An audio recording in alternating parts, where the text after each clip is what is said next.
शुरू कर देते हैं। लगभग बस आखिरी के एक या दो गुणस्थानक हमारे बाकी है 14 गुणस्थानक की जर्नी के अंदर, और उसके बाद हमारा उपमिति बहुप्रपंच कथा हम कंटिन्यू करेंगे अभी।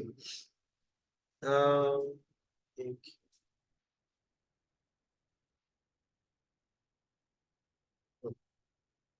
11वां गुणस्थानक उपशांत कषाय वीतराग छदमस्त गुणस्थानक, ये हमने देखा हुआ था। इसके अंदर मोह को कषाय, मोह या कषाय को दबा करके उपशांत रखा हुआ है, और वीतरागता का अनुभव भी वो जीव को हो रहा है, लेकिन छद्मस्त अवस्था भी पड़ी हुई है। तो ये हमने विस्तार से कल देखने का प्रयत्न किया हुआ था, एक एक शब्द का मतलब क्या होता है। ये एक बहुत ही कॉमन 14 गुणस्थानक का एक फोटो है जो शायद हर एक पुस्तक में देखने को मिला हुआ होगा। इसके अंदर बहुत ही सुंदर तरह से कैसे जीव नीचे से ऊपर एक एक गुणस्थानक में उसका जर्नी होता है, वो डिपिक्ट करने में आया हुआ है। यहाँ पर एक राइट हैंड साइड में 8, 9, 10, 11 और 11 के बाद वो जीव नीचे गिरता है, ऐसा पिक्चर है। तो ये है 11वां गुणस्थानक उपशांत कषाय वितराग छदमस्त गुणस्थानक, जहां पर आकर के जीव नीचे अवश्य में गिरता है। और अगर ये शपक श्रेणी यानी कि जो लेफ्ट हैंड साइड वाला जो सीधा सीधा ऊपर में ही जाता है, उसमें बीच में 11वां जो स्टेप है उसको मिस किया हुआ है, बिकॉज शपक श्रेणी के अंदर जीव डायरेक्टली 10 से 12वें तक जाएगा, 11वां स्टेप नहीं आएगा। तो यहाँ 11वें तक हमने देखा हुआ था। अगर यहाँ तक कोई भी डाउट है तो पूछ सकते हैं, वरना अपन आगे बढ़ते हैं। चलो 12वां क्षीण कषाय वीतराग छदमस्त अवस्था। इससे पहले लास्ट क्लास में क्या अपना हुआ था ना, एक एकदम शॉर्ट में अपन ले लेते बिकॉज उसका रिकॉर्डिंग मिस हो चुका हुआ था। एक सर इम्पोर्टेंट, हाँ बोल सकते सर कल के दिन का महत्व समझाओ ना। हैं। अपन ये एक पहले पूरा कर लेते हैं, ये 11वां वाला जो रिकैप लेना था वो, फिर अपन कल का महत्व जानते हैं। वीतराग अवस्था एज नेम सजेस्ट विदाउट राग वाली अवस्था। वीत यानी कि विदाउट, राग यानी कि हमारा जो मोह है राग और द्वेष वाला, उसके बिना वाली अवस्था यानी कि वीत राग अवस्था। जनरली अपने तीर्थंकर परमात्मा को जो हम वीत राग बोलते हैं वो वाला वीत। अभी ये जो 11वां गुण स्थान है कि यहाँ पर वितरागता अवस्था, वितरागता का अनुभव जीव करना शुरू कर देता है, और संपूर्ण अनुभव ये 11वें गुण स्थानक में हो जाता है। जो वितरागता का आनंद, जो वितरागता का एक एक सुख केवल ज्ञानी जीव को प्राप्त होता है, वो ही एग्जैक्टली सेम कैटेगरी का वितरागता का सुख 11वें गुण स्थानक में रहे हुए जीव को भी वो सुख मिलता है, एग्जैक्टली सेम टू सेम, कोई भी चेंज नहीं। केवल ज्ञान के बाद वाली जो वितरागता वाली अवस्था है उसमें तो कोई भी घाती कर्म बचा हुआ नहीं, सब कुछ क्षय हो चुका है। और ये 11वां गुण स्थानक में आया हुआ जीव को जो वितरागता का महसूस, जो अनुभव होता है, उसके अंदर भी मोह का या कषाय का एक भी कर्म का दलिक उस समय सत्ता में नहीं है। हर एक कर्म के दलिकों को, मोहनीय कर्म के दलिकों को वो जीव ने दबा करके इस तरह रखा हुआ है कि उसको ऐसा ही लगे कि बस सब कुछ अभी क्लियर है, अभी तो मेरा केवल ज्ञान होने ही वाला है। इतना जबरदस्त अंदर से सुख और एक आनंद का एक अनुभव 11वें गुणस्थानक में रहा हुआ जीव करता है। लेकिन एक्चुअल में जो केवल ज्ञान है वो 13वें 13th गुण स्थानक में जीव को प्राप्त होता है। तो यहाँ पर तत्व वो बाहर आता है कि 11वें गुण स्थानक में भले पूर्ण ज्ञान नहीं है, छद्मस्त अवस्था है, तो ज्ञानावरणीय कर्म का उदय है, लेकिन फिर भी वीतरागता की अवस्था का वो जीव को कंप्लीट अनुभव होता है, आधा अधूरा नहीं, पूरा। तो एक बात यहाँ से वो पकड़नी थी कि हमको अनुभव पहले आएगा, ज्ञान बाद में आएगा। ये सिर्फ ये उपशांत कषाय वाले एंगल के अंदर नहीं, लेकिन 14 गुण स्थानक में जितनी भी हमारी चीजें होगी, सम्यक्त्व की हो, ग्रंथि भेद की हो, यथा प्रवृत्तकरण वगैरह, जितने भी बीच के स्टेप्स आते हैं, ये हर एक स्टेप्स अनुभव के स्टेप है, कोई भी ज्ञान का स्टेप है ही नहीं। सम्यक भी श्रद्धा का एक प्रतीक है, श्रद्धा का चिन्ह है, उसमें ज्ञान का कोई रोल प्ले नहीं आता।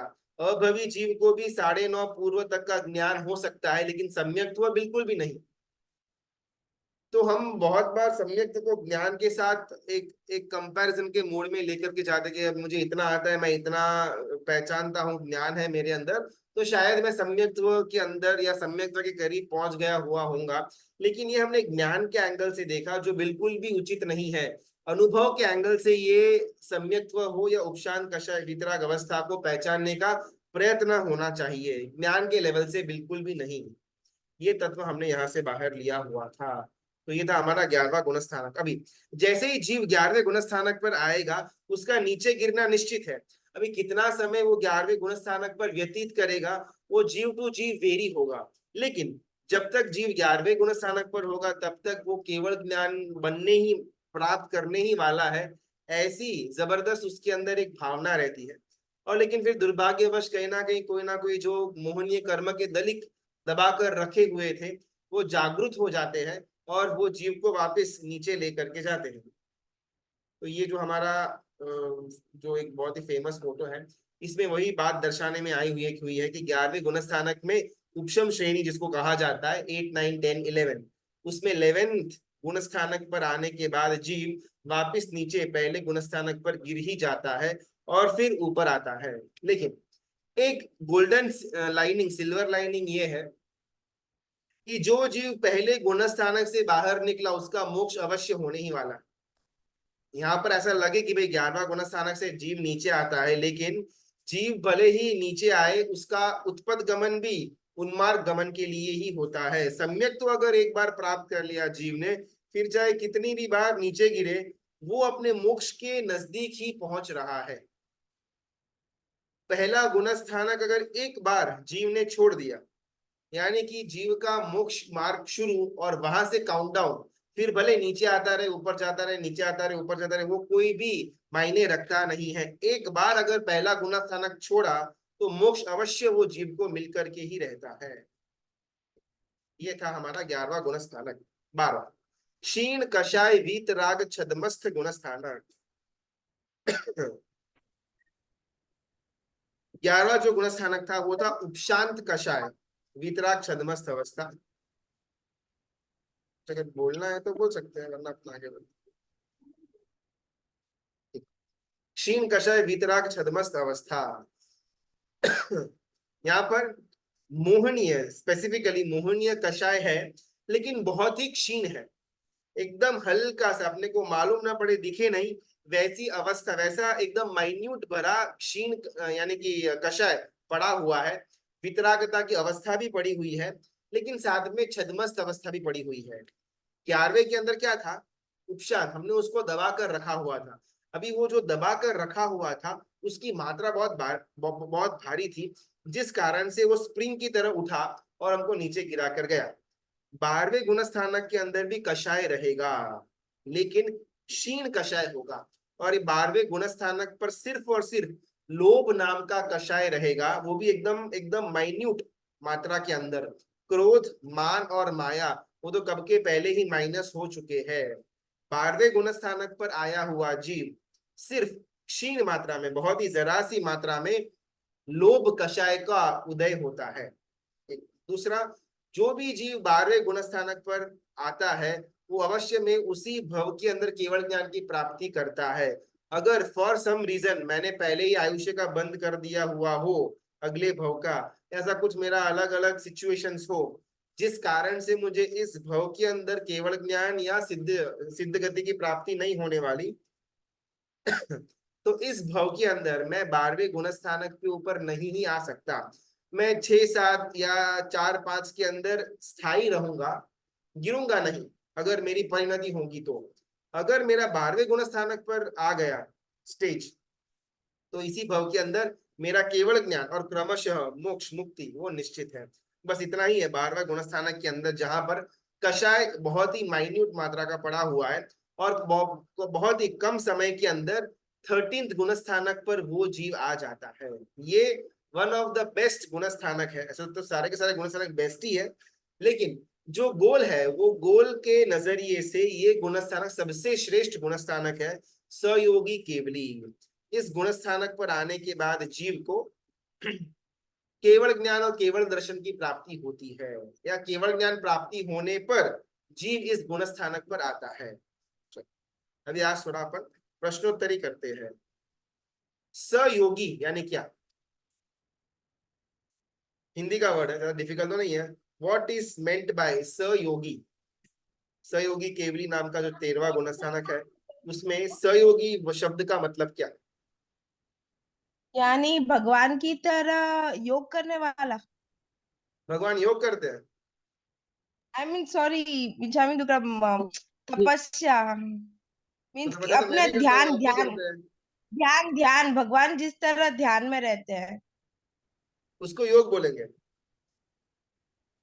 मन वचन काया। अपन इसको थोड़ा ब्रेक करते हैं।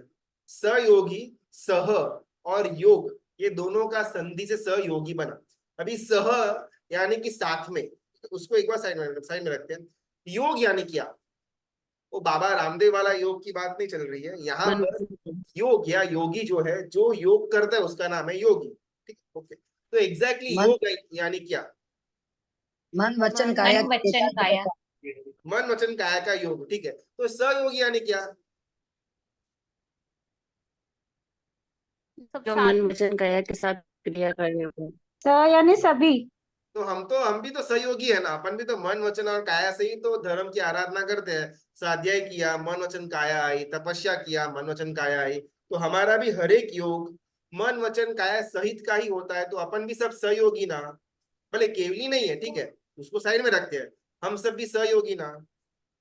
सब एक साथ, तीनों एक साथ। हाँ, केवली के हिसाब से सेम। नहीं, केवली को अभी एक बार भूल जाओ। अभी केवली नाम का जो शब्द है ना, उसको एक बार साइड में रखते हैं, सिर्फ सहयोगी को लेते हैं। यानी कि अगर, हाँ, जो आप लोगों ने उत्तर दिया योग का, मन वचन और काया का योग जो है, अगर उसको अपन यहाँ पर लेकर के आते हैं, तो मैं भी सहयोगी, आप भी सहयोगी ना। भले फुल टाइम के लिए नहीं, अभी एटलीस्ट आधा घंटा जो हमारा स्वाध्याय चल रहा है, वो आधे घंटे के अंदर 10 मिनट या 15 मिनट मन वचन और काया एक ही दिशा का होगा क्या? नहीं 2 मिनट? हाँ। तो अपन नहीं, सहयोगी हुए। 1 मिनट भी हम नहीं रख सकते हैं 10 सेकेंड, एक्चुअली। चलो, एकदम माइन्यूट। अभी एक, हाँ, अभी कल फागन फेरी है, ठीक है। तो बहुत लोगों ने शायद फागन फेरी की यात्रा करी हुई होगी पहले, या इस साल या अगले साल प्लानिंग तो होगा। तो जस्ट इमेजिन कि अपन फागन फेरी की यात्रा करके दादा आदिनाथ परमात्मा के दरबार के अंदर प्रवेश कर रहे हैं, और हमने परमात्मा को देखा, और आंखों से सहसा एक खुशी की धारा बहनी शुरू हो जाएगी। अपन 2 मिनट पकड़ते हैं for a safer side. 2 minute के टाइम के लिए मन वचन और काया एक ही दिशा का होगा, जी गुरु जी। है ना? होगा। होगा। हाँ। तो उस समय हम सब सहयोगी। जी। हाँ, नहीं, क्योंकि हमारा होगा लेकिन दूसरों का तो नहीं हो सकता ना। मैं पर्सनली अपनी, अब खुद खुद की बात अपन करेंगे, हमको सबका ठेका नहीं लेना है। अगर मेरा ऐसा हुआ, मैंने आदिनाथ परमात्मा को दरबार के अंदर देखा, मैं यात्रा करके आया, उस समय चलो बहुत लंबे टाइम के लिए तो मेरे वो शुभ भाव नहीं रहने वाले, लेट्स फेस इट, लेकिन एटलीस्ट 2 मिनट मिनिमम वो तो मेरा शुभ भाव रहेगा। मेरा मन वचन काया कंप्लीटली दादा के लिए ओतप्रोत हो जाएगी। तो उस समय मैं सहयोगी या नहीं? हाँ सहयोगी। हाँ हाँ तो हम सभी सहयोगी कहलाएंगे ना? हाँ हाँ गुरु जी। गुरुजी। ओके। तो सहयोगी केवली यानी क्या? अभी हमारा केवली के साइड में रूप रखते हैं। में, केवली के रूप में सहयोगी मतलब उनका मन वचन काया सब एक में होगा, केवल ज्ञान के हिसाब से। बोलो। केवली भगवंत मन वचन और काया का योग उपयोग करते हैं या नहीं करते हैं? नहीं करती। सिंपल नहीं, क्वेश्चन। काया का तो हाँ, करते हैं ना। सिंपल, हाँ, सिंपल क्वेश्चन। केवली भगवंत मन का उपयोग करते हैं या नहीं करते हैं? करते हैं गुरु जी। नहीं। अभी अपन एग्जांपल लेते हैं। नहीं नहीं नहीं, वो तो अपने आप एग्जांपल, अभी ये फोन है, ठीक है। अभी ये फोन गर्म है या ठंडा है, आपको क्या लग रहा है? चार्जिंग में डाला हुआ रहेगा तो शायद गर्म होगा, थोड़ा बहुत हल्का, और चार्जिंग में नहीं डाला हुआ है तो ठंडा रहेगा। अभी मैं आपको पूछूं कि ये फोन छूने पर ठंडा है या गर्म है? यूसेज पे डिपेंड होता है। चलो, फोन अभी नहीं, टच करेंगे तो पता चलेगा Exactly. कि। हमको टच करना पड़ेगा। लेकिन जो केवली होंगे उनको ये सब कुछ चाहिए नहीं होगा, उनको तो केवल ज्ञान केवल दर्शन में ही दिखता होगा कि भाई फोन ठंडा है या गर्म है। जी गुरु जी। करेक्ट। अभी सामने अगर कोई बैठा हुआ हो, उसके मन के अंदर क्या प्रश्न है, उनको सोचने नहीं पड़ेंगे, मन का उपयोग नहीं चाहिए, केवल ज्ञान में दिखता है, वो आत्मा का प्रभाव है, मन का कोई लेना देना नहीं है। वापिस कमिंग बैक टू द प्रश्न, केवल ज्ञानी भगवंत मन का उपयोग करते हैं या नहीं करते हैं? जी नहीं, नहीं करते गुरु जी। नहीं करते। तो सहयोगी क्यों बोला? मन का उपयोग ही तो नहीं करते, उनसे तो बेटर मन का उपयोग हम करते हैं। अभी मतलब केवल ज्ञान नहीं हुआ ना गुरु जी इधर 13वें देखिए, इधर हो गुणस्थान गया, पे। 13 गुणस्थानक में रहे हुए जीव को केवल ज्ञान की प्राप्ति हो चुकी है, इसलिए नाम केवली रखा हुआ है। 4 घाती कर्म गए, 4 अघाती बाकी है, वो अपन बाद में देखेंगे। नाम, गोत्र, आयुष्य और वेदनीय, ये 4 अघाती कर्म बाकी है, और उसको ठीक है, उसको भी डिस्कशन में लेकर के नहीं आते हैं। लेकिन 13 गुणस्थानक में रहे हुए जीव को केवल ज्ञान की प्राप्ति हो चुकी है, इसी कारण से वो यहाँ पर आए हुए हैं, तो केवली तो वो बन गए। अभी केवली बनने के बाद मन का उपयोग यस या नो जरूरत है या नहीं है? सामने वाला क्या बोलने वाला है मैं ऑलरेडी जानता हूं, आत्मा की शक्ति से, मन की शक्ति से नहीं। उसका क्या उत्तर देना है आत्मा की शक्ति से मैं जानता हूं, मन की शक्ति से नहीं। आज गोचरी के अंदर क्या आने वाला है मैं जानता हूं। अभी 2 घंटे के बाद कौन सा देव कौन सा प्रश्न पूछने वाले हैं मैं जानता हूं, आत्मा की शक्ति से, मन की शक्ति से नहीं। तो केवली भगवंत मन का उपयोग करते हैं या नहीं करते हैं? हमको क्या मन का उपयोग करना पड़ेगा। अभी मैंने बोला कि भाई ये फोन ठंडा है या गर्म है, प्रश्न पूछा, तो आपको छूना पड़ेगा, फिर थोड़ा बहुत सेंसिस आएगा कि हाँ ये तो थोड़ा थोड़ा हल्का गरम गरम लग रहा है, तो भाई फोन गर्म है। तो हमको मन का, काया का और थोड़ा बहुत वचन का उपयोग कर कर ही हमारी कोई भी घटना आगे बढ़ेगी। तो हम तो साइड में रखते हैं और हम एक्चुअल में सहयोगी है। कमिंग गुरु जी टू केवली वाला जो जो एक पर्याय है, उसके अंदर केवली भगवंत मन का उपयोग करते हैं या नहीं करते हैं? काया का तो करते ही है ना गुरु जी, दक्षिणा देते हैं। देशना देने के लिए मन का उपयोग केवली भगवंत करते हैं, आत्मा की शक्ति का उपयोग करते हैं?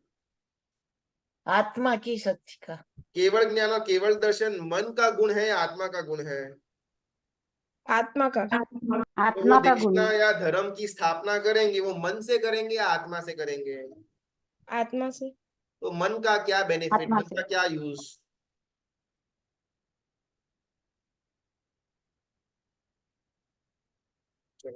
गुरुजी वो मन नहीं है। तो पहले था ना, केवल ज्ञान से पहले मन होता है ना। केवल हाँ, ज्ञान प्राप्त होने के बाद मन की शक्ति मीन्स यूज में नहीं आती, तो तब तक तो मन। तो यहाँ पर हमारा बात वही हुआ कि जिस जीव ने केवल ज्ञान की प्राप्ति करी हुई है या फिर कर चुके हैं, वही जीव 13 गुणस्थानक पर पहुंचेंगे। तो बाय पर अभी डिफॉल्ट 13 में एंट्री हुआ, इसका मतलब कि केवल ज्ञान हो गया, दोनों साइमल्टेनियसली आएगा, केवल ज्ञान भी होगा और 13 पे आने का भी होगा, आगे पीछे नहीं, दोनों साथ में होगा। पर गुरु जी अभी उनके वेदनीय कर्म बाकी है ना गुरु जी, तो मन तो रहेगा ही ना उनको।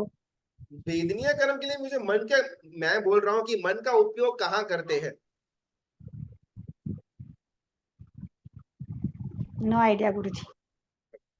सहयोग हमने ना पहले भी अपनी इसके बारे में डिस्कशन किया हुआ है, ये जो बात है, लेकिन शायद कनेक्शन न आया हुआ हो। कोई भी केवली भगवान सिर्फ एक ही चीज के लिए अपने मन का उपयोग करते हैं, और वो अनुत्तर विमान में रहे हुए जितने भी देव है जो कभी मूवमेंट नहीं करते, वो अपने प्रश्न मनोवर्गना के द्वारा नीचे भेजते हैं। वो मनोवर्गना को पकड़ने का कोई काम नहीं है इनको, तो वैसे भी केवल ज्ञानी भगवंत है। तो अनुत्तर विमान में सोए हुए देव कौन सा प्रश्न उनके मन में आया वो ये जानते तो है, लेकिन उसका उत्तर उनको भेजना पड़ेगा, बिकॉज वो अनुत्तर विमान वासी वाले जो देव है उनके पास ये शक्ति नहीं कि तीर्थंकर परमात्मा है, कोई भी केवली परमात्मा के मन के आंसर्स को वो ले पाए। तो उनके जितने भी प्रश्न नीचे आते हैं उनका उत्तर देने के लिए वो अपने मन और मनोवर्गना का इस्तेमाल करके उत्तर को ऊपर भेजते हैं। ये एक ही चीज के लिए कोई भी केवली भगवंत मन का उपयोग करते हैं, बाकी कोई भी चीज के लिए मन का उपयोग आवश्यक नहीं है।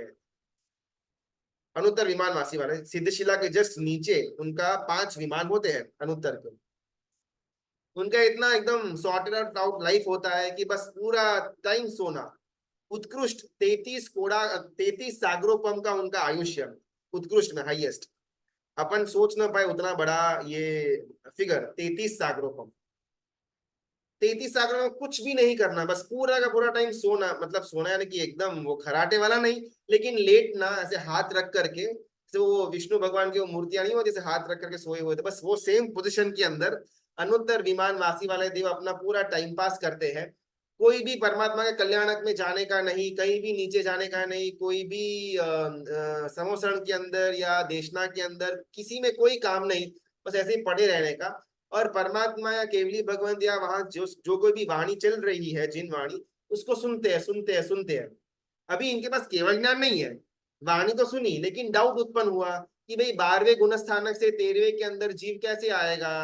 तो अभी उनको डाउट हुआ, लेकिन इतना उनका पुण्य का उदय होता है कि उनको हिलन चिलन कुछ भी नहीं करना, बस अपने जो प्रश्न है उसको मनोवर्गना को पैक किया, नीचे भेजा। तीर्थंकर परमात्मा वो प्रश्न का उत्तर मनोवर्गना के रूप में बांध करके वापिस ऊपर भेजते हैं, और वो पकड़ करके वो अच्छा उसका ये उत्तर है, चलो ठीक है आगे बढ़ते हैं। इसी चीज के लिए कोई भी केवली भगवंत मन का उपयोग करते हैं, बाकी कोई भी चीज के लिए केवली भगवंत को मन की आवश्यकता बिल्कुल नहीं है। ये था गुरुजी सहयोगी का मतलब क्या गुरुजी फिर? हाँ आते हैं अपन, ये तो सिर्फ मन का हुआ। हमने ना एक्चुअली जो योग का डेफिनेशन किया था वो एकदम गलत था। मन वचन काया का जो योग है ना, वो द्रव्य रूपी योग है, भाव योग नहीं है। मन जो है वो द्रव्य है, वचन जो है वो भी द्रव्य है, काया तो द्रव्य है ही। आज भी बहुत सारे वैसे वो साइंस में एक्सपेरिमेंट्स आते हैं कि भैया अगर मन में कुछ ऐसे बाहर, मतलब यहाँ पर दिमाग के बाहर ऐसे कुछ वो सेंसर वगैरह लगा दो, तो आपका मन में कौन सा पार्ट ज्यादा एक्टिव है, उसमें हाँ पॉजिटिव या नेगेटिव कौन से विचार चल रहे हैं, डोपामाइन या ऑक्सीटोसिन कौन सा केमिकल रिलीज हो रहा है, ये सब कुछ बाहर वो एक टीवी में वीडियो में दिखाते हैं कि आपका मन का ये स्थिति है। तो मन भी एक पुद्गल है, बिकॉज अगर आत्मा का गुण होता तो आत्मा के गुण को देखना पॉसिबल नहीं है, लेकिन मन और मन के अंदर की गतिविधियां को देखना पॉसिबल है। वचन तो वैसे ही भाषा तो पुद्गल के अंदर ही आ जाता है, तो वो भी एक द्रव्य रूपी योग हो गया, और काया तो है ही द्रव्य रूपी। तो मन वचन और काया ये तीनों के तीन द्रव्य योग कहलाते हैं, इसकी यहाँ पर कोई आवश्यकता नहीं है। सहयोगी केवली के अंदर जो योग है, वो योग के अंदर तीन भाव योग आएंगे। द्रव्य योग है लेकिन उसका ज्यादा इंपॉर्टेंस नहीं है। तीन जो भाव योग है, शक्ति, वीर्य और उत्साह, ये तीन को भाव योग कहा हुआ है। दर्शन ज्ञान चारित्र वो आत्मा का गुण है, लेकिन शक्ति, वीर्य और उत्साह इसको योग कहा हुआ है। जनरली स्पीकिंग योग का डेफिनेशन यानी कि जिस चीज से हम हमारे लक्ष्य यानी कि मोक्ष के नजदीक पहुंच पाए, उसका नाम है योग। हमको मोक्ष तक लेकर के जाने वाला या मोक्ष तक पहुंचाने वाला अगर कोई वस्तु हो, अगर कोई चीज हो, अगर कोई तत्व हो, तो उसको हम योग कहेंगे। अभी मन जो है वो हमको मोक्ष के पास लेकर के जाता है या दूर लेकर के जाता है?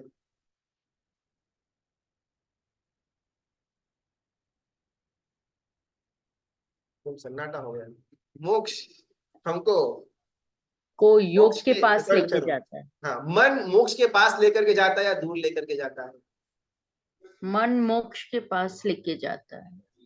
हम सबसे ज्यादा फाइटिंग किसके साथ करते हैं, मन के साथ या बाहर वाले के साथ? मन के साथ। तो अगर मन मोक्ष तक लेकर के जाता है तो फाइटिंग क्यों करना?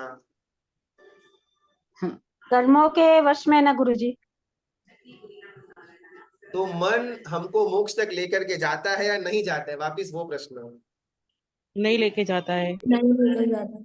आत्मा लेके मन जाती है। मन मन में एक्चुअली ना नहीं हमको कहीं मन पर भी लेके जाता है, लेकिन मन को हमें आत्मा मीन्स वो समझाना पड़ता है कि हम आत्मा है, ये शरीर नहीं है। करेक्ट। हमारा और मोक्ष के बीच का अगर कोई कोई हमारा बीच मन का, हमको नहीं ले।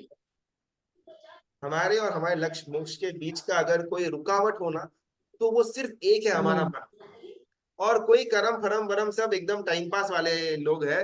एक ही वस्तु है मन। अगर हमने मन को कंट्रोल के अंदर ले लिया, फिर किसी के बाप की ताकत नहीं कि मुझे मेरे मोक्ष पर जाने से रोक सके। लेकिन अगर मैंने मेरे मन को कंट्रोल में नहीं लिया, फिर स्वयं तीर्थंकर परमात्मा भी यहाँ पर खड़े हो जाएंगे, वो तो पॉसिबल नहीं है, लेकिन अगर खड़े हो जाएंगे तो भी मुझे मेरा मोक्ष नहीं मिलने वाला। मुझे मेरे मोक्ष से बीच में रोकने वाली चीज अगर कोई हो तो वो है मन। तो मन कभी भी हमको मोक्ष मार्ग में सहायता नहीं करता, वो हमको दूर करने की ही चेष्टा करता है। उसको पकड़ पकड़ करके हमको आत्मा के जो गुण है, आत्मा का जो स्वभाव है, उसके अंदर मन को लेकर के आना पड़ता है। तो ऐसा मन, हम भले मन योग, वचन योग, काय योग बोलते हैं, लेकिन ये गुणस्थानक के एंगल से मन एक्चुअल में योग नहीं है, वो हमको हमारे लक्ष्य से विपरीत दिशा के अंदर लेकर के जा रहा है। जनरली बाहर में योग का हम ऐसा मीनिंग करते हैं, एक्टिवनेस या एक्टिविटी या कोई भी चीज के अंदर कार्यरत होना, उसको अपन योग बोलते हैं। इस कारण से मन, वचन और काया के 3 योग पड़े, लेकिन ये द्रव्य रूपी योग है। जो 3 योग गुरुजी, हमको, गुरुजी मन दंड, वचन दंड, काय दंड मतलब क्या गुरुजी? आएंगे, पहले ये एक पूरा गलत, हाँ। हमको हमारे मोक्ष तक लेकर के जाने के लिए जो 3 वस्तु, 3 योग सहायता करते हैं, वो है शक्ति, वीर्य और उत्साह। किसी भी कार्य करने के लिए शक्ति होना, वो पहला हमारा योग। शक्ति होने के बाद उसके अंदर जुड़ने का हमारा वीर्य होना। एग्जाम्पल, अभी मुझे प्रतिक्रमण करने की शक्ति है, मेरे पास टाइम भी है, मुझे आता भी है सूत्र वगैरह, मैं कर सकता हूँ, शक्ति में फुल मार्क्स, लेकिन वीर्य है बिल्कुल भी नहीं। अभी कौन प्रतिक्रमण करेगा, बोर मारता है, आलस मारता है, ठीक है, तो वो हम वीर्य के अंदर इंटू मार्क हो गया, जिस कारण से हम वहां पर लटक गए। अभी वीर्य भी है, हमने बहुत ताकत की, बहुत मेहनत किया, अपने मन को मनाया और हम प्रतिक्रमण करने के लिए बैठे, शक्ति टिक मार्क, वीर्य टिक मार्क, लेकिन ऐसा जबरदस्ती प्रतिक्रमण के अंदर क्या हमको उत्साह आएगा? बिल्कुल भी नहीं। अभी कल या वहां परसों 14 है, चातुर्मासिक 14 है, 4 महीने के अंदर जितने भी हमारे पाप का बंध हुआ है, उन पाप के बंधों से वो रविवार को 1.5-2 घंटे के प्रतिक्रमण के अंदर हम कंप्लीट सफाया कर सकते हैं। एक बहुत ही बड़ा अनुष्ठान हम सबको करना है, लेकिन उत्साह कितना रहेगा? अभी वो बैठे बैठे करेंगे तो चलेगा क्या? अभी हर एक खमा समय थोड़ी वो खड़ा हो सकते हैं, अभी थोड़ा बीच में हमारा माइंड डाइवर्ट हो जाता है, तो क्या करें? तो ये सब जो चीजें हैं, वो हमारे उत्साह की कमी है। अगर शक्ति, वीर्य और उत्साह, अगर ये तीनों प्रचंड मात्रा में हम पैदा कर सकते हैं, अगर कर लेंगे, तो ये गुणस्थानक में ऊपर आना बहुत फटाफट हो जाएगा। उसको अगर अपन सिंपलर टर्म्स में बोले, तो अगर मन को कंट्रोल के अंदर ले लिया, तो हमारा गुणस्थानक में अपन ऊपर आ सकते हैं। अगर मन कंट्रोल में नहीं तो गए। बात ये, कुछ बोलना है तो बोल सकते हैं। बात ये हमारी मन दंड, वचन दंड और काय दंड की। अभी हमको हमारे मन के ऊपर कैसा कंट्रोल रखना, छोटी छोटी चीजों के अंदर भी वो बह करके निकल जाता है, वो हमारा मनदंड कहलाएगा। अपन एक एग्जांपल लेते हैं। हमने कर्मग्रंथ पार्ट 1 के अंदर ना मोहनीय कर्म के अलग अलग सब टाइप्स देखे हुए थे। 3 दर्शन मोहनीय के और 25 चारित्र मोहनीय के अलग अलग विभाग हमने देखे थे। तो जो चारित्र मोहनीय के 25 विभाग थे, उसमें से 16 कषाय थे और 9 नो कषाय थे। 9 कषाय में सबसे पहला वाला 9 कषाय था हास्य। हास्य, रति, अर्ति, भय, शोक, जुगुप्सा और 3 वेद। इसमें सबसे पहला था हास्य। हम यहाँ पर मन दंड, वचन दंड और काय दंड को समझने के लिए ये हास्य मोहनीय कर्म का एग्जाम्पल ले रहे हैं। अभी हास्य मोहनीय कर्म यानी कि मैं किसी के ऊपर हंसना आए, ये मेरा हास्य मोहनीय कर्म का उदय, और इस कारण से जो मैं हंसा, उसमें नया हास्य मोहनीय कर्म का बंध हुआ। दूसरा, हास्य मोहनीय जो कर्म है वो हमेशा शोक मोहनीय कर्म के साथ मिलन में आएगा। जैसे कि वेदनीय कर्म के अंदर शाता वेदनीय और अशाता वेदनीय दोनों ऑपोजिट भी है और साथ में भी है। शाता का उदय है, दैट मीन्स कि अशाता का उदय पहले था और बाद में आने वाला है। इसका मतलब है शाता वेदनीय कर्म का उदय। एक बार ये चला जाएगा, वापिस अशाता का उदय होगा और फिर वापिस उसके बाद शाता का उदय होगा। तो अभी मुझे अगर शाता मिल रही है, दैट इंप्लाइज कि इसके पहले अशाता थी और इसके बाद भी अशाता आने वाली ही है, बिकॉज हमेशा के लिए शाता वेदनीय कर्म का उदय नहीं होने वाला। जैसे ये दो भले विपरीत है लेकिन साथ में चलते हैं, जोड़ीदार है। सिमिलरली हास्य मोहनीय और शोक ये भी जोड़ीदार है। कैसे?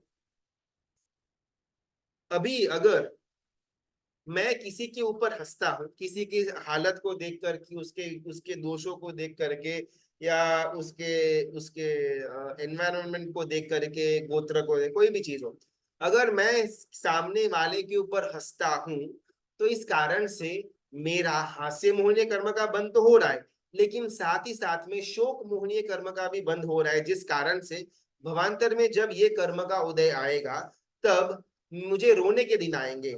आज अभी अगर मैं किसी विकलांग है या फिर कोई शायद ज्यादा ज्ञान चढ़ता नहीं है या XYZ कुछ ना कुछ रीजन है, गरीब है वगैरह, भले मैं हंसी बाहर तो नहीं निकालता, लेकिन अगर मन के अंदर ही मेरे हास्य के भाव आ जाते हैं तो भवांतर के अंदर उसकी जो हालत है उसके अंदर मुझे भुगतना पड़ेगा। ये रूल है हास्य मोहनीय कर्म का। ठीक है, अभी मन दंड को लेकर के आते हैं इसका। आज ना इतना डिफिकल्ट हमारा सिचुएशन हो चुका है कि किसी भी चीज के अंदर से ना सबसे पहले हमको हंसी आ जाती है। छोटा मोटा कोई कार्टून वार्टून देखा अपने को हंसी आ जाती है, स्टैंड अप कॉमेडी वगैरह के अंदर भी हंसी आ जाती है, सामने वाले, यहाँ तक भी सामने वाले का छोटा मोटा अगर दुख भी होता है ना, स्प्लिट सेकेंड के लिए मन के अंदर थोड़ी बहुत तो हंसी आ जाएगी। हमारा एक एक व्यवहार है कि हम हंसेंगे तो नहीं, लेकिन मन के अंदर हल्का सा भी हंसी तो हमको छूटी जाएगी। उसके बाद ओ हो अच्छा ऐसा हो गया था क्या, हो बराबर बराबर। लेकिन फिर वो घटना पूरी हो जाने के बाद वापस हमारा वो घटना में एकदम लाइटर वाला हंसी वाला टोन आ जाएगा। इसको कहा जाएगा मनदंड। जिस चीज के अंदर हमको अपने मन को कंट्रोल में रखना था वहां पर हमने अपने मन को खुला दौर दे दिया, जिस कारण से वो अलग अलग अशुभ कर्मों का बंद करता जाता है। इसको मनदंड कहा जाएगा। यानी कि हमने मन गुप्ती को अपने काबू में नहीं रखा, मन गुप्ती का धारणा हमने नहीं की, जिस कारण से मनदंड नाम का दोष हमको लगा। सेम चीज वचन के अंदर बहुत ज्यादा गुस्सा आ गया, बोलने जैसी चीज नहीं थी लेकिन फिर भी मुंह से निकल गई, इसको वचन गुप्ती से हम दूर आ गए और वचन दंड हमने किया, कहा जाएगा। सेम सेम चीज काय दंड के अंदर। तो जहां जहां पर मैं मेरे मन के ऊपर का कंट्रोल खो बैठता हूं और उसकी जो इच्छा है मन की उसकी पूर्ति करने के लिए अशुभ कर्मों का बंद भी कर लेता हूं, इसको हम मन दंड कहेंगे। और जनरली हमारा पूरे टाइम यही चीज चलती रहती है। तो ये था हमारा मन दंड, वचन दंड और काय दंड, एकदम सिंपल में। फिर विषय से ऐसा रहेगा तो अगले क्लास में लेंगे। अभी सहयोगी केवली वापिस आते हैं। शक्ति, वीर्य और उत्साह, ये तीन भाव योग कहे जाएंगे। मन, वचन और काया, ये तीन द्रव्य योग कहे जाएंगे। तीन भाव योग और तीन द्रव्य योग, ये 6 के 6 योग इस समय 13वें गुणस्थानक में आए हुए जीव को होगा, जिसके पास केवली पणा भी प्राप्त हुआ है, लेकिन साथ में मन, वचन, काया, शक्ति, वीर्य, उत्साह, ये 6 के 6 योग भी पड़े हुए हैं। वैसे जीव को सहयोगी केवली कहा जाएगा। डेफिनेशन नंबर 2, 13वें गुणस्थानक में आए हुए जीव को 4 घाती कर्म का ही नाश हुआ है, अभी भी 4 अघाती कर्म को नाश करना बाकी है। वैसे जीव को अपन सहयोगी केवली गुणस्थानक में आए हुए हैं ऐसा अपन कह पाएंगे। अभी चलो, तीर्थंकर परमात्मा हो या फिर केवली भगवंत हो, वो देशना देते हैं। समोसरण के अंदर हो अगर तीर्थंकर परमात्मा हो तो, और अगर सामान्य केवली हो तो एक पर्षदा के अंदर वो अपना देशना देते हैं। तीर्थंकर परमात्मा को देशना क्यों देना? चलो, कोई भी तीर्थंकर परमात्मा देशना क्यों देते हैं? क्योंकि वो धर्म तीर्थ मीन्स इसकी स्थापना करते हैं। क्यों ध- करना है? उनका तो हो क्योंकि गया ना, डन एंड डस्टेड। तीर्थंकर उनका हो पद है ना गया, गुरु। उनका तो हो गया, लेकिन उनको पूरी करुणा है ना सब जीवों के प्रति, इसीलिए ही देते कि हम सही मार्ग पे आए, चलो इसलिए प्रश्न, धर्म तीर्थ की स्थापना। ओके। अभी समझो, ऐसा मानो कि भाई मैं केवली हूँ, अंदर से अपन सभी केवली ही है, बाहर के पर्याय में अभी कोई आया हुआ नहीं है, लेकिन अभी अपन इमेजिन करते हैं कि भाई मैं केवली हूँ। अभी आपका उद्धार हो या न हो इससे मुझे क्या? तीर्थंकर पद का नाम है ना, तीर्थंकर पद की स्थापना की है इसलिए। आपका नहीं, उद्धार हो, भगवान है ना वो तो, तीर्थंकर तो प्रभु है, और प्रभु में तो इतनी करुणा, उनको पता है जीवों के प्रति, तो उनके मन में तो ऐसा न सभी जीव करु शासन रसी। उसके तो पहले के भाव की भावना थी। तीर्थंकर नाम कर्म जिस भाव में बांधना है ना, वो भव के अंदर सभी जीव करो शासन रसे की भावना होती है। मेरा प्रश्न है कि अगर आप फॉर एग्जांपल आपका नाम XYZ कुछ है, अभी आपका मोक्ष हो, अगर मैं एज अ केवली ऐसा सोचता हूं तो मैं पर में गया, स्व में से मैं बाहर निकल गया, बिकॉज मैंने पर की चिंता की कि भाई अच्छा वो XYZ का क्या होगा, वो सारिका बहन का क्या होगा, वो ध्रुवीन भाई का क्या होगा। तो अगर एज अ केवली अगर मैं ये सोचता भी हूं तो ये तो पर हो गया। केवली कभी भी स्व से बाहर निकल के पर में नहीं जाएंगे। तो वापिस प्रश्न ये है कि कोई भी केवली हो, तीर्थंकर परमात्मा हो, वो देशना क्यों देते हैं? लोगों को क्वेश्चंस आते हैं ना, उनके समाधान के लिए। वापिस से प्रश्न कि अगर आपको क्वेश्चन आया उससे मुझे क्या, आपको धर्म सॉल्यूशन मिला स्थापना करने उससे के मुझे क्या, धर्म स्थापना करने के लिए गुरु जी, करने क्यों करना है, वाई? सभी जीव का कल्याण मोक्ष हो जाए इसलिए। देखो देखो ठीक है, समझो म्यूट। हम सब ने ना, एक सेकंड, हम सब असंख्य बार तो नहीं लेकिन बहुत बड़े नंबर में हम सब ने तीर्थंकर परमात्मा की देशना सुनी हुई है। अगर तीर्थंकर परमात्मा की देशना सुन करके या उनकी धर्म स्थापना करने के द्वारा हमारा मोक्ष हो जाएगा तो अब तक हमारा हुआ क्यों नहीं? और बहुत सारे ऐसे भी जीव हैं जो वहां पर संवत्सरण के अंदर ही परमात्मा की वाणी सुनते सुनते उनको केवल ज्ञान की प्राप्ति हो चुकी है। तो हमको केवल ज्ञान नहीं मिला और किसी और को मिल गया, इसमें फॉल्ट किसका? हमारा। तो हमको केवल ज्ञान कौन देता है? तीर्थंकर परमात्मा देते हैं, फिर हम खुद करते हैं? हम खुद करते हैं। तो तीर्थंकर परमात्मा ने देशना देने के पीछे का रीजन क्या? अगर हमारा केवल ज्ञान हम खुद ही अपने आप को दे पाएंगे तो तीर्थंकर परमात्मा ने देशना देने का जो उनका क्रम है वो उसके वे पीछे का बता रीजन। रहे हैं ना, वो वे बताते हैं। गुरु जी, उपकार का ऋण स्वीकार करने के लिए अगर तीर्थंकर परमात्मा ने देशना नहीं दी होती तो हम धर्म कैसे करते? अगर धर्म नहीं करते तो कर्म अपने शुभ कर्म कैसे आते हैं और धर्म कैसे करते? इसलिए देशना देते हैं गुरु जी। तीर्थंकर परमात्मा की जो देशना है वो निमित्त है, वो कभी भी ड्राइवर की सीट में नहीं है। उन्होंने रास्ता बना दिया, चलना तो अपने को खुद को है, ठीक है। मेरा प्रश्न वापिस वही कि उनको रास्ता बनाना क्यों?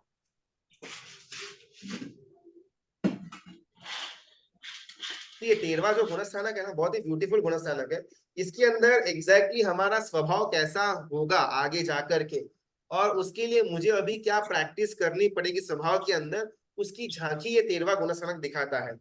कोई भी तीर्थंकर परमात्मा हो या फिर कोई भी केवली भगवंत हो, किसी ने आंसर भी दिया हुआ था, अपने अघाती कर्म का क्षय करने के लिए ही देशना देते हैं। आपका कल्याण हो या न हो वो कंप्लीटली आपके हाथ में है, लेकिन एज अ केवली मेरा अघाती कर्म नाम गोत्र आयुष्य वगैरह पड़ा हुआ है, उसको क्षीण करने के लिए मैं देशना दे रहा हूं। साइड बाय साइड अगर आपका भला होता हो तो उत्कृष्ट है, न होता हो तो आई एम लीस्ट बॉदर्ड।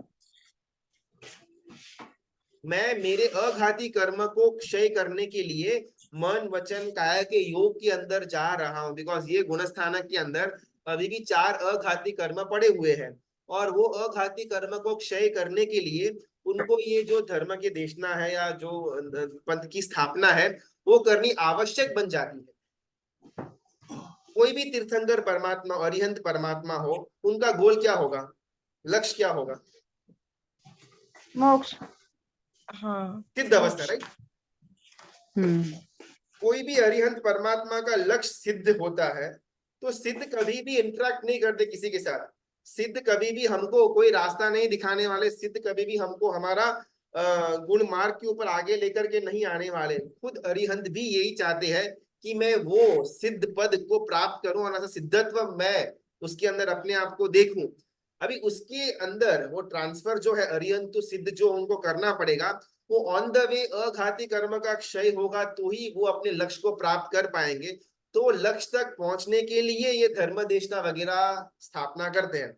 भले उनके उपकार अनंत है, कहीं पर भी यहाँ पर तीर्थंकर परमात्मा के कोई उपकार नहीं है, अपन अपने आप कर लेंगे ऐसी कोई बात है ही नहीं।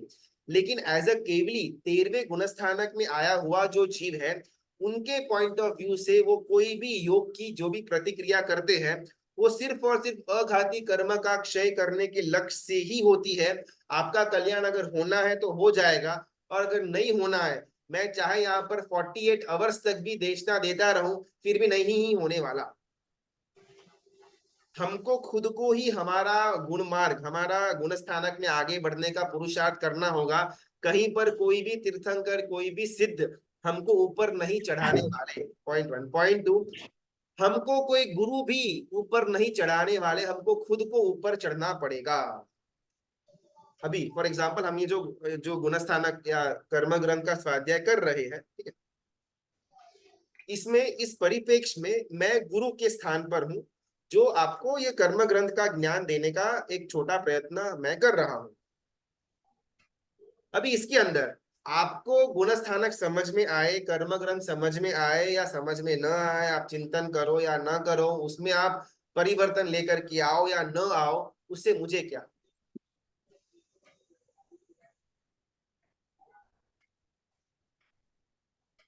कोई भी गुरु, सिर्फ मैं नहीं, कोई भी गुरु हमको कभी भी गुणस्थानक में आगे बढ़ाने में सिर्फ निमित्त बनेगा। पुरुषार्थ हमको खुद को ही करना पड़ेगा। जस्ट बिकॉज मैंने बहुत बड़े गुरु भगवंत को अपना गुरु मान लिया हुआ है, उनकी आज्ञा में मैं आ गया, तो सभी अपन तो निकल जाएंगे, नहीं।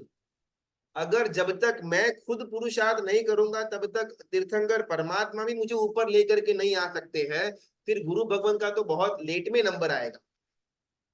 हमारा बस ऐसा एक थोड़ा भ्रम रहता है कि अपन तो परमात्मा की भक्ति करते ना, बस हमारा बेड़ा पार हो जाएगा, हम तो गुरु भगवंत की आज्ञा मानते ना, वो अपने को आगे लेकर के चले जाएंगे। एक व्यवहार के रूप में ये विनय या ये नम्रता रखना उत्कृष्ट है, एकदम उचित है, लेकिन अंदर में इतनी भी क्लैरिटी होनी चाहिए कि सिर्फ उनको अपने ऊपर रखने मात्र से मेरा कल्याण नहीं होने वाला। जब तक मैं खुद स्वयं पुरुषार्थ नहीं करूंगा ना, तब तक मैं ऊपर नहीं बढ़ सकता। हम सबको अनंत भवों के अंदर, बहुत सारे भवों के अंदर तीर्थंकर परमात्मा भी गुरु के स्वरूप में मिल चुके हुए हैं। कोई हमारा ऐसा नहीं कि भाई हमारा कोई भी तीर्थंकर परमात्मा से मिलन नहीं हुआ, या उनको कभी भी हमने गुरु के रूप में देखा हुआ नहीं, उनकी कभी भी देशना सुनी नहीं, ऐसा कभी भी नहीं हुआ। बहुत बार हम सब ने ये सब चीज करी हुई है, लेकिन कहीं ना कहीं हमारी उस समय वो क्लैरिटी नहीं थी कि यहाँ पर मुझे खुद चलना पड़ेगा। यहाँ पर भले वे इन्होंने दिखाया हुआ है, उसकी खूब खूब उनकी अंतर मन से अनुमोदना, लेकिन वो वे दिखाना ही उनका काम था, फुल स्टॉप। उस पर चलने का काम पूरा का पूरा मेरा है। अगर मैं यहाँ शांत बैठा रहूं कि भाई रास्ता तो बन चुका है, आराम से चले जाएंगे, क्या पड़ी हुई है, तो कभी भी मेरा मोक्ष नहीं होने वाला। 13वें गुणस्थानक के अंदर सयोगी केवली, 3 द्रव्य योग और 3 भाव योग, ये 6 के 6 योग की मौजूदगी ये 13वें गुणस्थानक में होती है। Just because of one simple reason, 4 अघाती कर्म का क्षय जो अभी करना बाकी है, उसको खात्मा करने के लिए वो ये 6 योगों का सहारा लेते हैं। बाकी और कोई लक्ष्य होता नहीं है। साइड बाय साइड किसी का भला हो जाता हो तो एडेड एडवांटेज, न होता हो तो कोई प्रॉब्लम नहीं है। एक बहुत छोटी सी कहानी आती है उसके अंदर समझने के लिए सहयोगी केवली को, कि एक राजा और रानी, बहुत उनका अच्छा तरह से जा रहा था उनका समय, प्रजा के अंदर बहुत ज्यादा सुख था और प्रजा भी इनको अपना माता पिता की तरह मानते थे। लेकिन एक प्रॉब्लम था कि ये राजा रानी को खुद की एक भी संतान नहीं थी।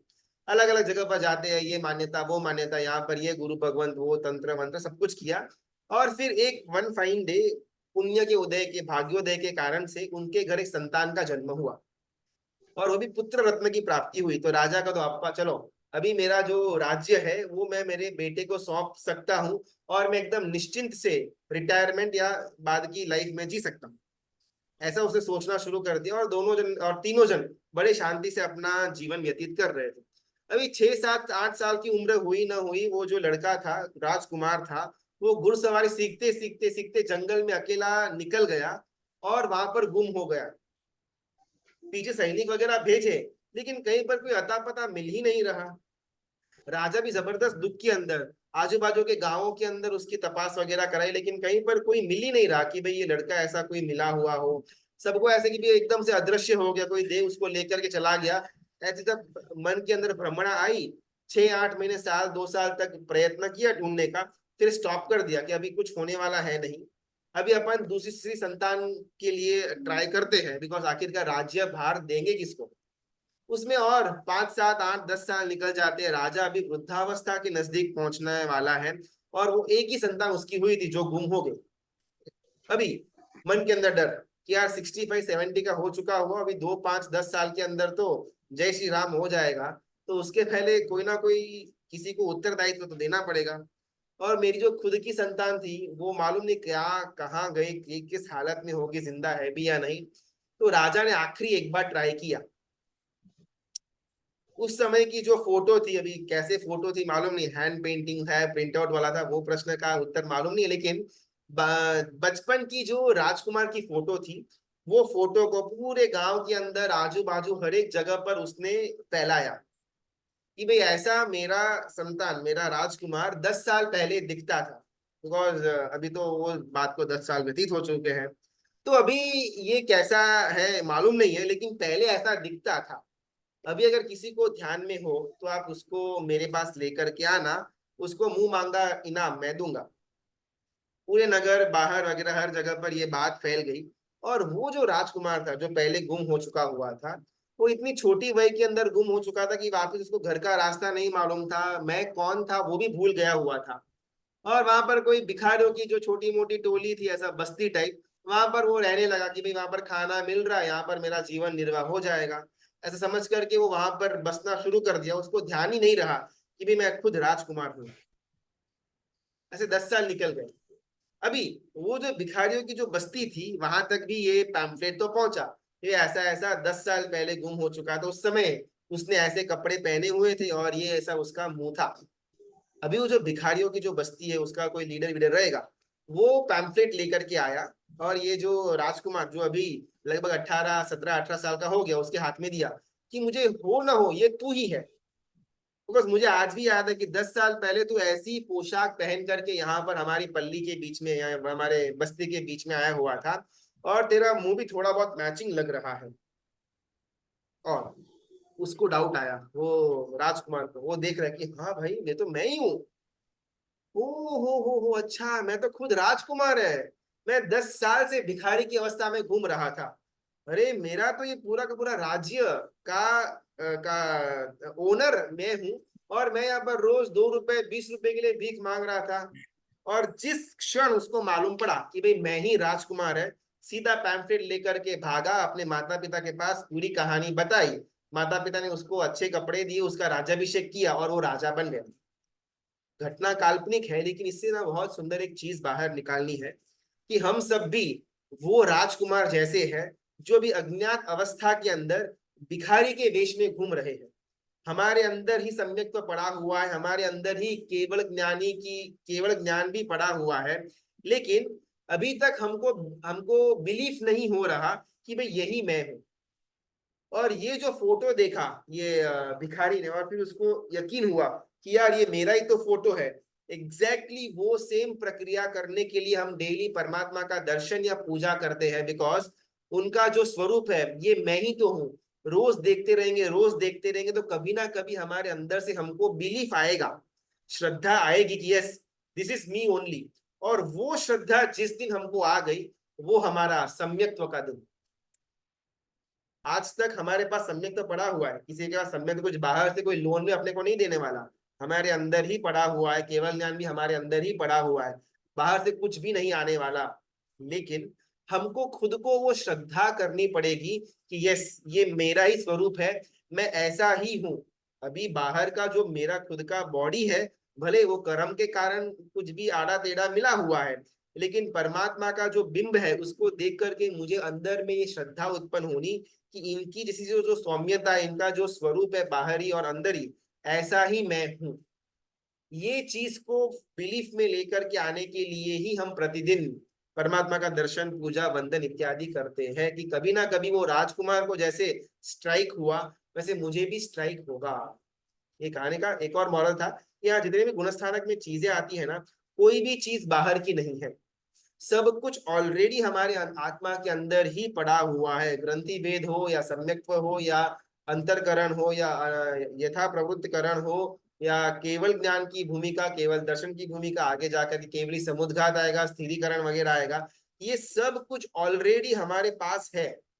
बस उसको ढूंढने की और उसके ऊपर श्रद्धा करने की देर है। जब जिस दिन मुझे श्रद्धा हो जाएगी yes I am this only, वो दिन हमारा सम्यक्त्व का दिन, और वहां से हमारा मोक्ष मार्ग फटाफट फटाफट आगे बढ़ना शुरू हो जाएगा।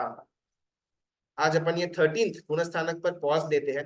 कल सबसे इंपॉर्टेंट वाला 14वां गुणस्थानक, हम सबका जो लक्ष्य होना चाहिए, अयोगी केवली पढ़ा, उसके बारे में अपन कल डिस्कशन में लेंगे।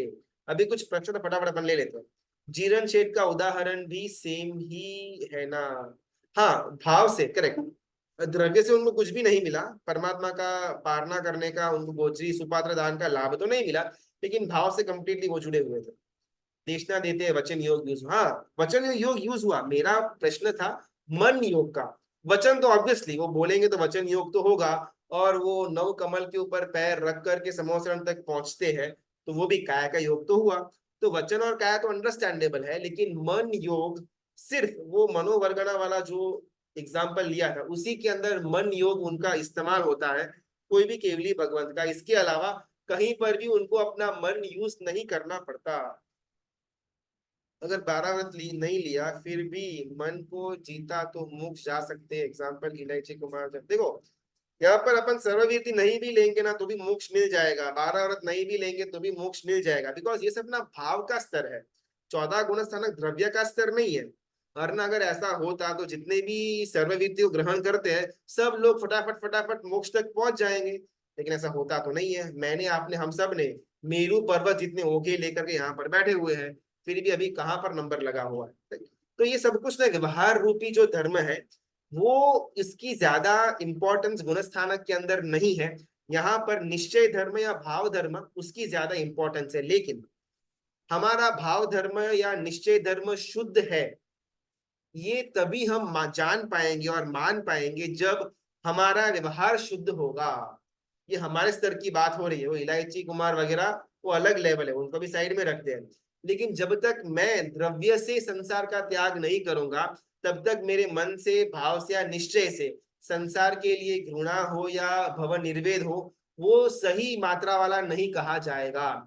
जब तक मैं खुद उपवास का पचखान लेकर के अपने मुंह को अपना तपस्या के अंदर बंद नहीं करता तब तक मेरे मन के अंदर खाने के लिए राग नहीं है, नहीं है, ये सब सोचना भ्रमणा कही जाएगी। तो व्यवहार धर्म पहले आएगा, उसके साथ साथ उसके बाद में नेक्स्ट स्टेप में निश्चय आएगा। निश्चय धर्म की प्रधानता ज्यादा है, व्यवहार धर्म की प्रधानता कम है। लेकिन निश्चय धर्म शुद्ध है या नहीं ये व्यवहार की शुद्धि के ऊपर अपन नक्की कर पाएंगे। निश्चय को अपन देख नहीं पाएंगे लेकिन व्यवहार को देख पाएंगे। अगर व्यवहार शुद्ध है तो निश्चय के अंदर शुद्धि आने के चांसेस ज्यादा है, हमारे लेवल की बात होगी। और व्यवहार के अंदर ही गड़बड़ है तो निश्चय हमारा शुद्ध है ऐसा मानेंगे, वो मेजरली भ्रमणा कही जाएगी। चतुर्विध संघ की स्थापना के लिए एग्जैक्टली परमात्मा स्थापना करते, शासन की स्थापना सब कुछ करते हैं, पीछे मोटिव क्या, उनको क्या है, चतुर्विध स्थापा नहीं स्थापा उनको क्या लेना देना, बिकॉज उनके लक्ष्य के अंदर सिद्धत्व की प्राप्ति का लक्ष्य था। और वो लक्ष्य की प्राप्ति वो 4 अघाती कर्म का क्षय के द्वारा ही हो सकती है। और जस्ट बिकॉज उनका तीर्थंकर नाम कर्म का बंद हुआ है, उनको बाय डिफॉल्ट ये सब चीज करने के द्वारा ही वो हैवी वेट तीर्थंकर नाम कर्म धीमे धीमे क्षय होगा। मैं धर्म का मार्ग का स्थापना करूंगा, जीवों को उसके प्रति रागी बनाऊंगा, शासन की स्थापना करूंगा, चतुर्विध संघ की स्थापना करूंगा। ये सब चीज करने के द्वारा ही मैं मेरे तीर्थंकर नाम कर्म को क्षय कर पाऊंगा। तो वो तीर्थंकर नाम कर्म को क्षय करने के लिए उनको ये सब चीज करनी पड़ रही है। हमारा और आपका तो साइड में एडवांटेज में बेनिफिट हो जाता है, लेकिन उनके लक्ष्य में हम थे ही नहीं। हम अपने आप पुरुषार्थ कैसे करें? देखो पुरुषार्थ तो अपने खुद को करना पड़ेगा ना, कोई थोड़ी धक्का मार करके अपने को ऊपर लेकर के जाएगा। तो हमको हमारे मन के साथ एक संधि करनी पड़ेगी। स्टार्टिंग में अपन बात करें एकदम प्रैक्टिकल सोल्यूशन।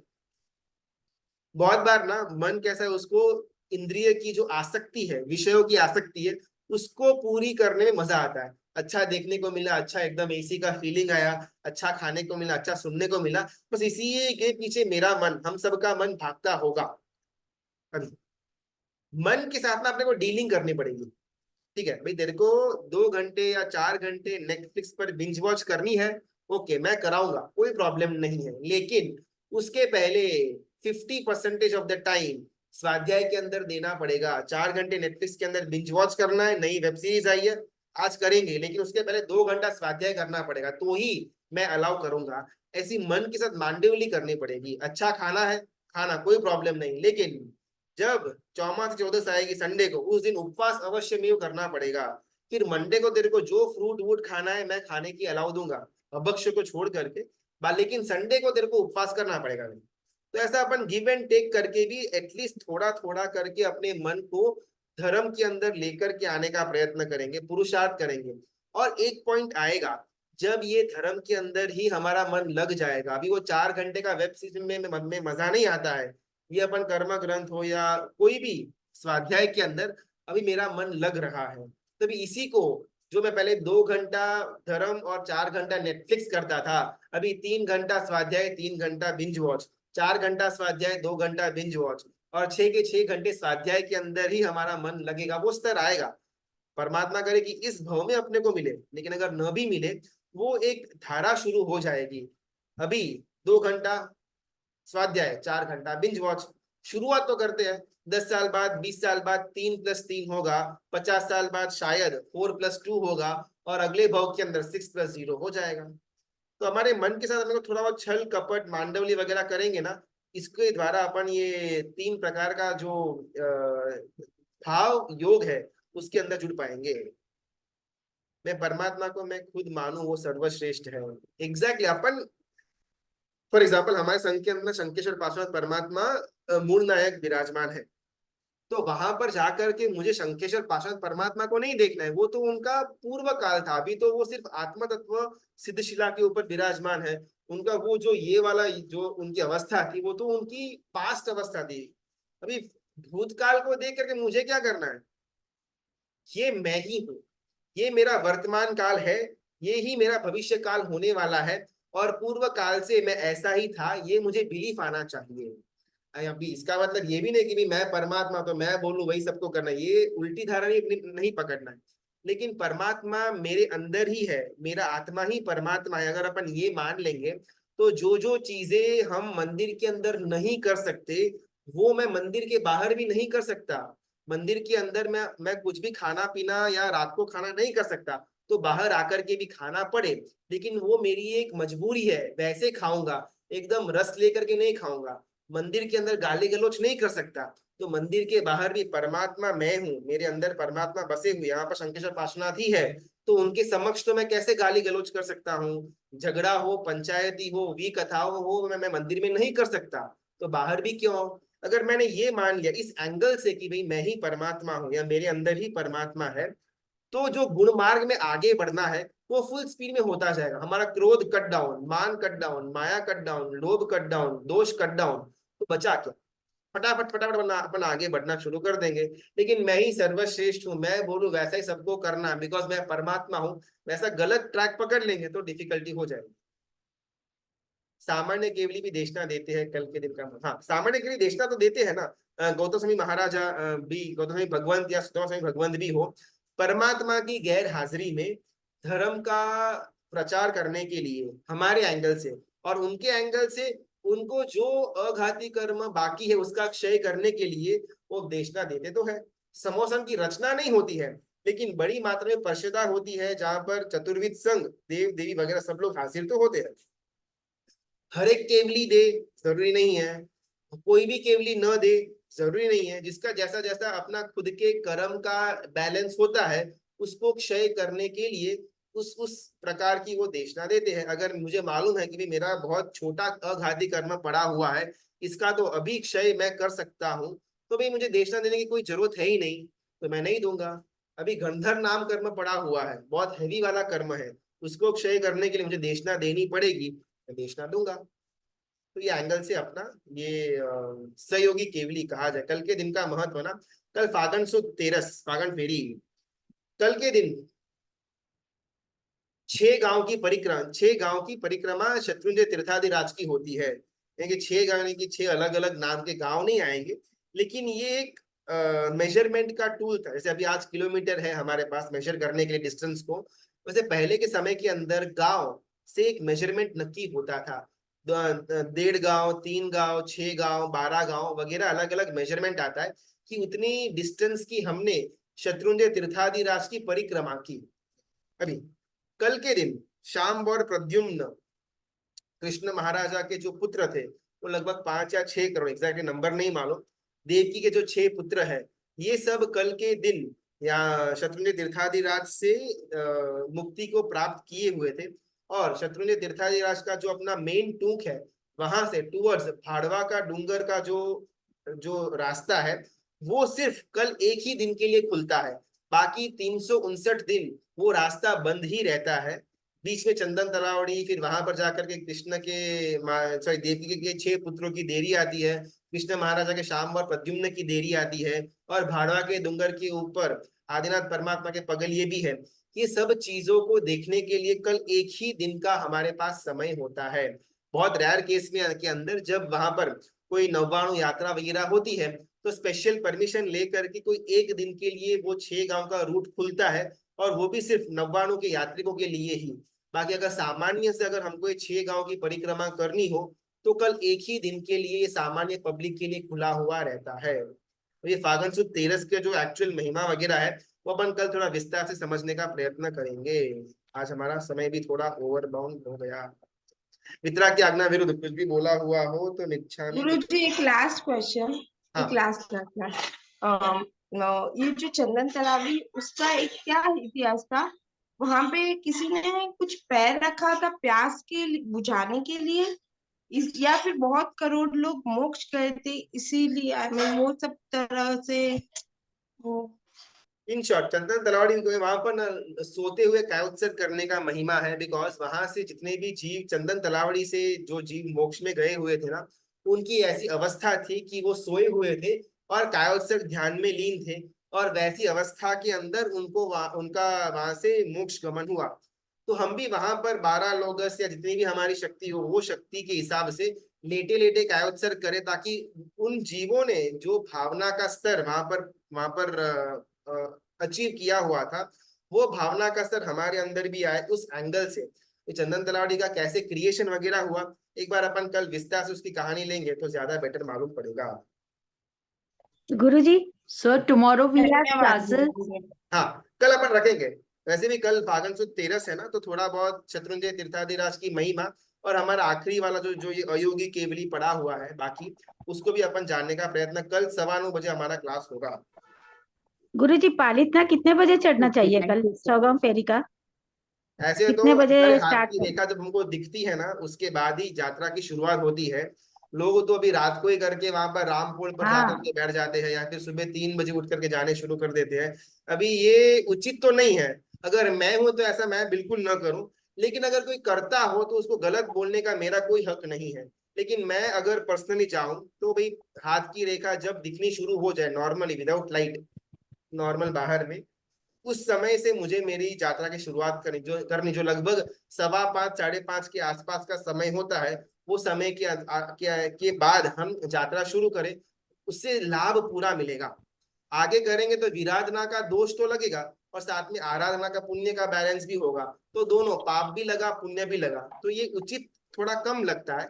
हमारा ज्यादातर पुण्य कर्म का बंद हो, इस कारण से हम प्रॉपर जो विधि है उसके हिसाब से चले तो वो बेटर होगा। जी गुरुजी, मेरे हस्बैंड गए हैं, वो वही बोल रहे थे 6 बजे बाद चढ़ना स्टार्ट करूंगा, हाँ, 5:30 बराबर। पाप लगता है। जी गुरुजी, धन्यवाद, बहुत बहुत अनुमोदन। कल शाम 7 प्रणाम। बजे यहाँ पर मिलेंगे। प्रणाम।